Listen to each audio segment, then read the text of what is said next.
Hi guys, this is going to be my June and July reading summary, in which I will let you know my thoughts on the books I read in June and July.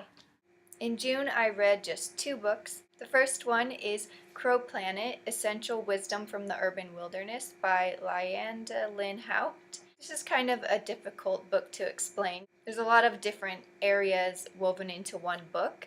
It's a little bit about crows, a little bit of becoming a naturalist. There's some philosophy and mythology in here. And it's also a little bit of her personal life and what nature means to her and what inspires her, and there's an environmental message that ties the book together. But the main theme of this book that I appreciated was being able to open your eyes and see and experience the wonders of wildlife wherever you are, even if you live in a city. That even cities are still part of nature. Anything on earth is nature and comes from the earth.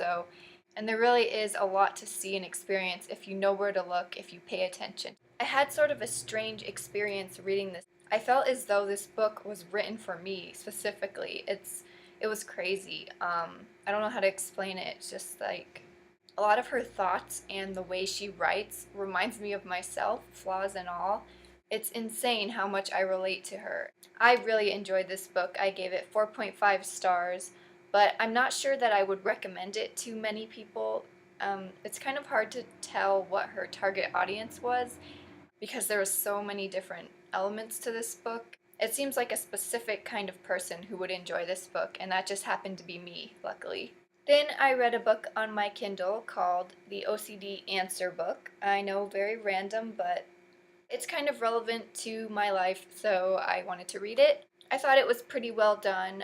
There wasn't as much substance as I thought there was going to be. It was a lot shorter than I thought it would be. But overall, it's a very good resource. It answers a lot of questions in an easy to understand way, and it's a good starting point for spreading awareness about obsessive compulsive disorder and what it is, what it isn't, and how it's not always the stereotypical version of OCD, like washing your hands and wanting to be clean and organized. There's all different types of OCD. It varies greatly from person to person, with different versions of compulsions, checking, hoarding, obsessive thoughts, and the list goes on and on. But anyways, overall, I think this was a very good starting point. So those were the books that I read in June, and I ended up reading 6 books in July. The first one was In Other Worlds by Margaret Atwood. It's basically a collection of essays of her experience as a reader and a writer in speculative fiction or science fiction.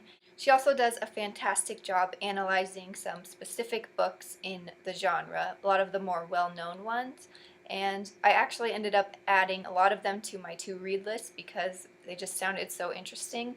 But the one thing I didn't like about it was that it did include some spoilers for the books, so for the ones that I wanted to read but hadn't read yet, I ended up skimming some of those sections just so it wouldn't be spoiled for me too much. But other than that, I really enjoyed it. She's such an insightful person, and it was a really great read. I gave it 4 out of 5 stars, and I recommend it if you're interested in science fiction.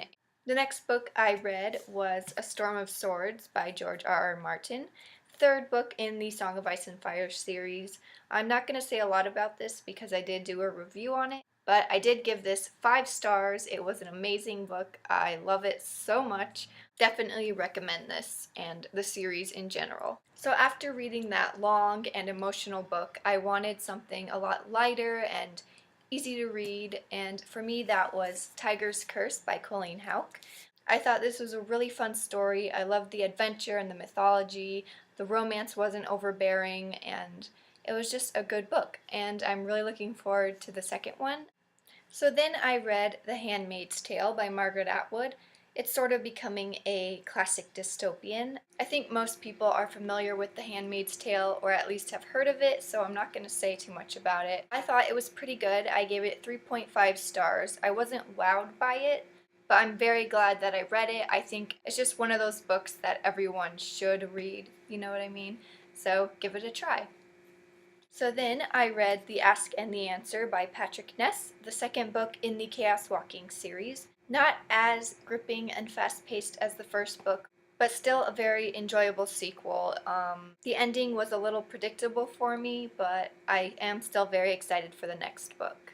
I wasn't really sure what to rate this book. I gave the first one 4 stars, and ultimately I ended up giving this 4 stars as well. I think I'm just really attached to the book, the physical book itself. I don't know why.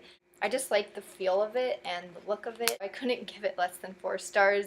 That sounds really strange, but yeah, I did really like it, so it fits the rating. And the last book I read in July was Animal Farm by George Orwell. Um, Again, it's a classic, so most of you probably know what this is and what it's about, so I'm not gonna make this video longer than necessary. I just got some of my book packages, so I'm really anxious to go open them, so I just want to finish this video. But Animal Farm is a great book. I ended up giving it 4 stars. I seem to rate a lot of books 4 stars. I think Animal Farm is a must-read. It's so short, so why wouldn't you read it? I mean, there are a lot of metaphors and messages that you could analyze if you wanted to, but it's also the kind of book that you could just read for the story alone and it would still be enjoyable. That's what I think anyway. So Animal Farm, if you haven't read it yet, what are you waiting for? So those were all the books that I read in June and July. I hope I didn't miss any. Let me know if you've read any of these books and what you thought of them. Thanks for watching, guys. Bye.